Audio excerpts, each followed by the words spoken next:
Na Economia e Negócios de hoje falamos sobre o ambiente de negócios em Moçambique. Em estúdio recebo Rita Freitas e Otília Pacul. Não perca também alguns conselhos do nosso comentador. Invista o seu tempo conosco. E para falar sobre este tema candente, tenho em estúdios a engenheira Rita Freitas, ela que está em representação do Ministério da Indústria e Comércio. Tenho também a doutora Otília Pacul, ela que está em representação da Confederação das Associações Econômicas, CTA. É com estas duas figuras que estaremos nos próximos minutos a analisar as dinâmicas do ambiente de negócios em Moçambique. Mas antes de avançarmos para o debate, confira esta peça de reportagem que dá conta daquele que é o cenário do ambiente de negócios no nosso país.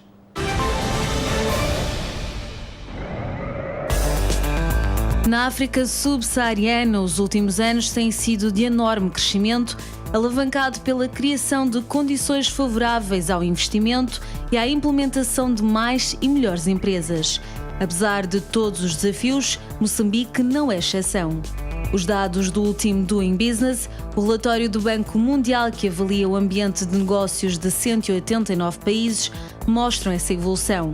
No espaço de um ano, Moçambique subiu 15 lugares.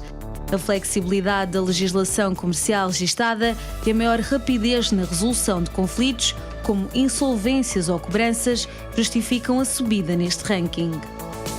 Outro mecanismo de avaliação é o Índice do Ambiente de Negócios da consultora KPMG. Através da análise quantitativa das respostas de diversos agentes económicos, empresas, investidores, setor bancário, entre outros, determina-se o nível de estabilidade e evolução da confiança. Também se destacam as considerações do FMI, no terceiro relatório de revisão do instrumento de apoio à política. Com expectativas otimistas, o FMI destacou que o ambiente de negócios está a melhorar lentamente, mas que ainda há muito por fazer para que a capacidade empresarial privada seja mais robusta. Em 2013, a Confederação das Associações Económicas e a Associação de Comércio e Indústria divulgaram um estudo mais amplo.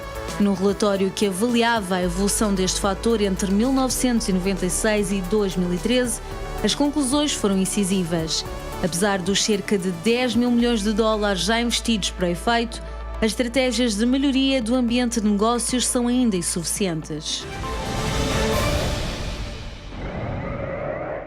Muito bem, acabamos de conferir esta peça de reportagem que dá conta daquele que é o cenário do ambiente de negócios em Moçambique. E mesmo para começar esta interação, esta conversa em torno do ambiente de negócios no nosso país, começo por interagir consigo, doutora Otília Pacul, que está aqui em representação da CTA. Antes de mais, agradeço a sua presença em estúdios e lanço-lhe a seguinte questão.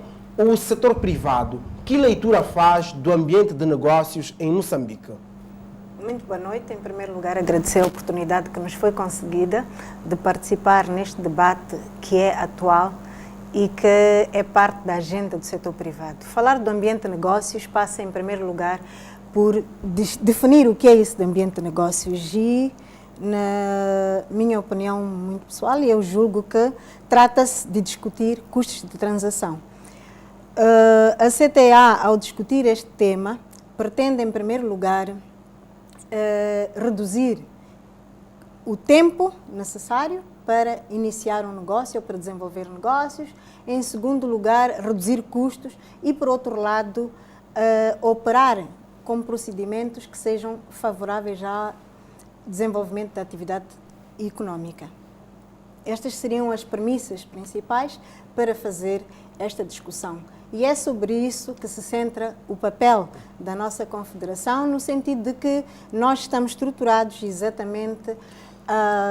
Vamos aprofundar esse capítulo daquilo que seria o posicionamento da CTA face a esta questão do ambiente de negócios. Coloco, de certa forma, a si, engenheira Rita Freitas, a mesma questão, mas para ter de si aquela que é a percepção do governo sobre o ambiente de negócios no país e, sobretudo, estabelecendo uma espécie de comparação há 5, 10 anos atrás e aquilo que Moçambique é hoje, sob o ponto de vista de ambiente de negócios.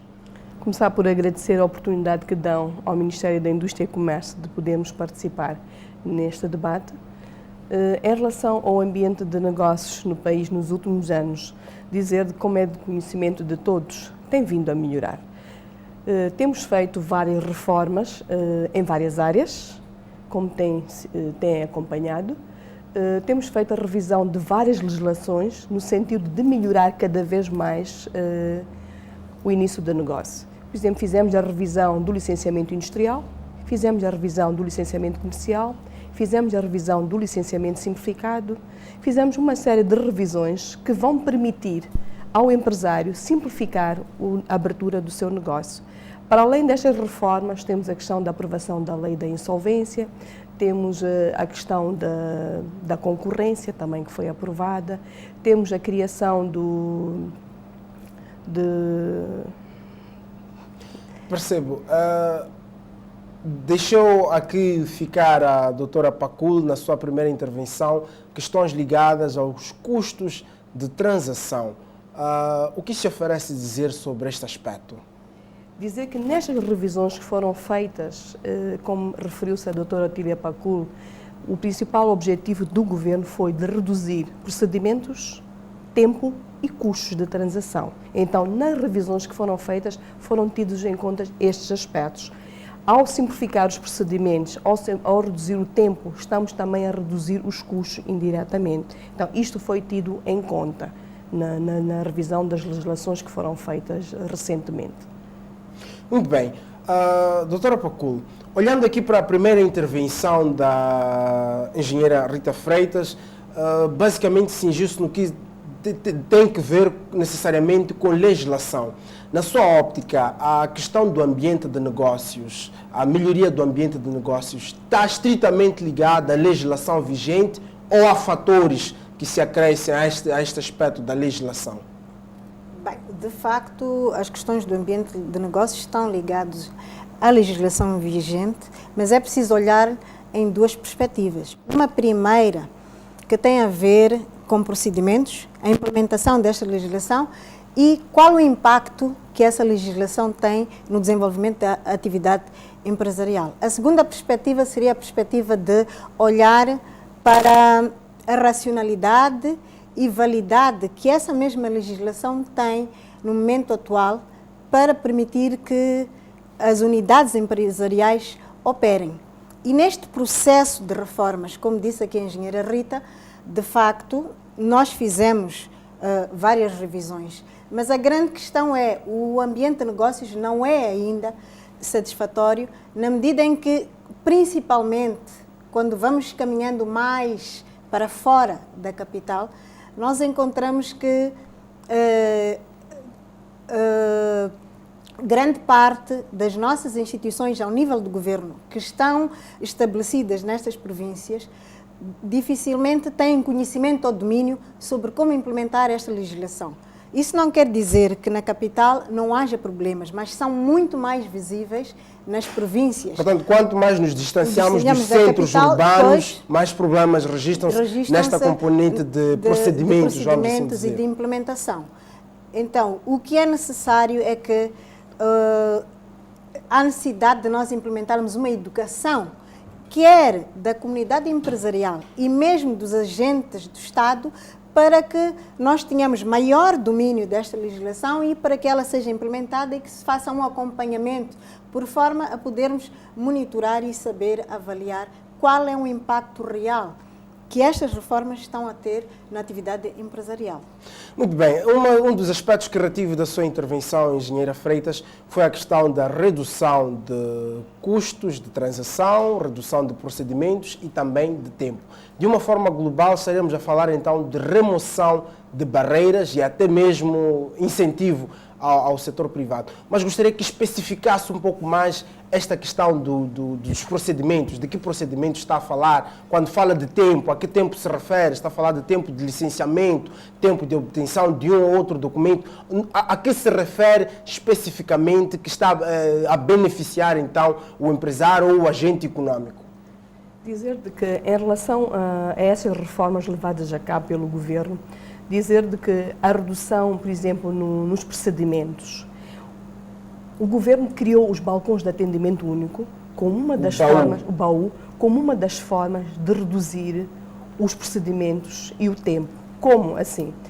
Criando o baú, concentrando os vários serviços no balcão de atendimento único. Em todas as capitais provinciais já temos os balcões de atendimento único, onde o cidadão já não precisa de deslocar-se às várias instituições para licenciar a sua atividade económica, o que não acontecia anteriormente. Então, aí reduz o tempo de deslocação às várias instituições para tratar dos vários documentos e o tempo necessário para tratar destes documentos. Por exemplo, o ano passado, a 25 de agosto, foi lançada a Plataforma Integrada de Prestação de Serviços ao Cidadão, na abertura oficial da FACIM pelo anterior Presidente da República. Esta plataforma, o que é? É um sistema informatizado. Então, ainda vai simplificar cada vez mais, porque hoje, se dirigir-se ao baú da cidade de Maputo, no local, na hora, pode ter, por exemplo, a licença simplificada. Desde o momento que tenha o sistema a funcionar, porque temos que ter internet, temos que ter energia. Então, o cidadão dirige-se ao baú, tendo todos os documentos, chega lá, trata da sua licença e obtém a licença na hora. Quando me pergunta o que é que isto significa em termos de redução de tempo e procedimentos e custos, a licença simplificada, anteriormente, ela era capaz de levar 2 dias, em alguns casos no próprio dia, mas hoje, em 1 hora de tempo, pode ter a licença, é o máximo que estou-lhe a dar, como eu lhe disse, tendo o sistema a funcionar e energia. Exato. Em relação à licença comercial, na anterior legislação, levava-se 15 a mais dias. Hoje, em 1 semana, pode obter a licença. Para além disto, o que é que aconteceu com a revisão da licença comercial? A anterior legislação era preciso fazer vistoria em todas as licenças que solicitasse na área comercial. Hoje já não precisa de vistoria em todas as licenças. Só precisa de vistoria para os casos de proteção da saúde e do ambiente, no ramo alimentar e no ramo químico. Nas outras já não precisa de fazer vistoria. Então pode tratar a licença e com o sistema informático que eu referi, que introduziu-se na cidade de Maputo, no baú, pode obter a licença no próprio dia, até o dia seguinte já tem a licença. Em relação à licença industrial, levava cerca de 1, 2, 3 meses, dependendo do tipo de atividade industrial que está a solicitar a licença. Hoje, em 15 dias, dependendo se for uma indústria de grande dimensão, porque precisa de vistoria, precisa deslocar-se ao local para confrontar se está tudo de acordo, e as equipes de vistorias não é só o Ministério da Indústria e Comércio. É uma equipe multissetorial. Então, são condições que o Governo foi criando para melhorar cada vez mais o ambiente de negócios. Por exemplo, a INAI, Inspeção Nacional das Atividades Económicas, foi uma das reformas. O Governo criou a INAI para concentrar as inspeções numa única instituição. Para não... Havia aquelas situações de segunda a sexta estar a receber diferentes equipas de inspeção e cada uma a exigir Hoje já não, são diferentes coordenadas, requisitos. são articuladas e vão fazer a inspeção e aí já reduz aquelas visitas que o empresário tanto reclamava. Muito bem, estamos hoje a falar aqui no Economia e Negócios do ambiente de negócios em Moçambique. Vamos agora conferir na voz de mais um empreendedor o que ele considera ser único num negócio. Ser único no negócio é conseguir trazer alguma diferença à Praça Moçambicana de Negócios.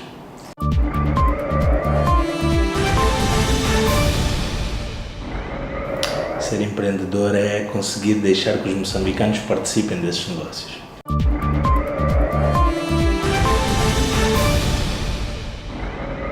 O meu negócio é uma empresa moçambicana, pequena, chamada Traços Arquitetos, uma empresa que tem 10 funcionários. É uma empresa que tem entre arquitetos, gestores, fiscais de obras e tentamos fazer parcerias com empresas internacionais para tentar trazer mais valias e algum diferencial ao que é o projeto de petróleo, gás, arquitetura, engenharias para Moçambique. Muito bem, voltamos aqui ao debate em torno do ambiente de negócios em Moçambique e volto a interagir consigo, doutora Pacul, tendo em conta algumas das ideias que deixou ficar a engenheira Freitas. Gostaria de saber qual é a sensibilidade do setor privado em relação a esta remoção de barreiras, a esta simplificação de procedimentos no terreno, o que o setor privado está a sentir? Bem, é de saudar a introdução dos baús.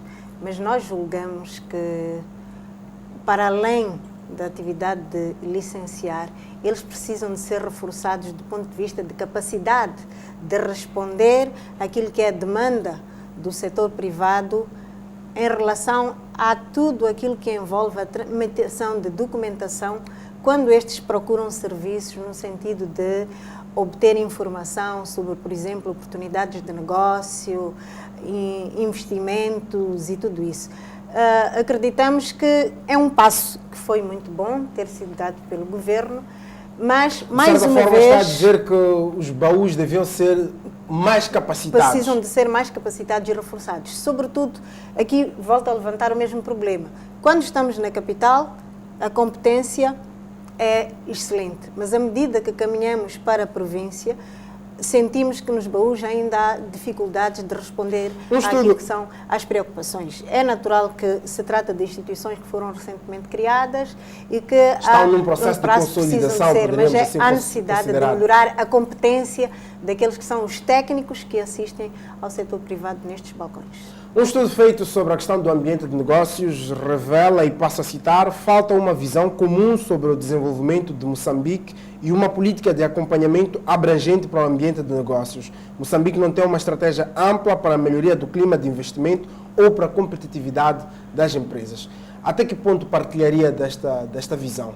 O estudo é, de facto, elaborado pela CTA em parceria com outras entidades que atuam no setor privado, inclusive o próprio governo esteve envolvido neste processo. O que nós queremos transmitir é que, se reparar, esta atividade ou este diálogo com o governo no sentido da melhoria do ambiente de negócios data mais ou menos desde 1995. Quando nós tentamos revisitar aquilo que são as matrizes onde estão inscritas as questões que preocupam o setor privado do ponto de vista do ambiente de negócios, notamos que algumas delas que tenham sido inscritas nessas matrizes em 95 perduram até hoje. E também notamos que algumas destas questões são tratadas, por exemplo, num intervalo de 5 anos, depois há uma estagnação, não se toca no problema, alguns deles ficam ultrapassados, perdem o seu valor. Então, é neste sentido que nós fazemos esta abordagem. Mas isto é uma questão que envolve esforços que devem ser trazidos quer do setor privado, quer do governo, no sentido de melhorar a nossa metodologia de diálogo. E uma das premissas fundamentais para que este diálogo seja muito mais produtivo e traga mais resultados, nós sentimos que o diálogo neste momento está a acontecer não gostaria de tocar nesse ponto agora. É algo que vamos focar ainda na presente edição do Economia e Negócios, a questão do diálogo entre o governo e o setor privado. Sabemos que o setor privado já avançou com uma proposta no sentido de legalizar, vamos assim dizer, este diálogo. Passo a palavra para si, engenheira Freitas. Gostaria de deixasse ficar o seu comentário sobre a citação que li há bocado, sobre a questão, então, sobre este estudo do ambiente, feito sobre o ambiente de negócios em Moçambique. Esta questão, este estudo que revela, em algum momento, uma espécie de desalinhamento das políticas quando vamos olhar para aquele que seria o foco do fazer negócios, do ambiente de negócios em Moçambique. Em relação a esse aspecto, dizer de que o governo, em 2008, traçou uma estratégia para a melhoria do ambiente de negócios, uma vez estava preocupado em fazer reformas para melhorar o ambiente de negócios e cada vez servir melhor o cidadão. Uma vez que, em final de 2012, não tínhamos feito as reformas todas previstas nesta estratégia para a melhoria do ambiente de negócios, chegamos a 86% do cumprimento daquilo que eram as ações de reformas. Então, foi traçada a estratégia para a melhoria da fase 2. Então, nós, juntamente com o setor privado, juntamente com os parceiros de cooperação, nós trabalhamos em conjunto na elaboração de uma estratégia. Então, o governo, neste momento, tem uma estratégia para a melhoria do ambiente de negócios 2013-2017, em que esta estratégia está alinhada com as outras estratégias, com as outras políticas do governo e não só.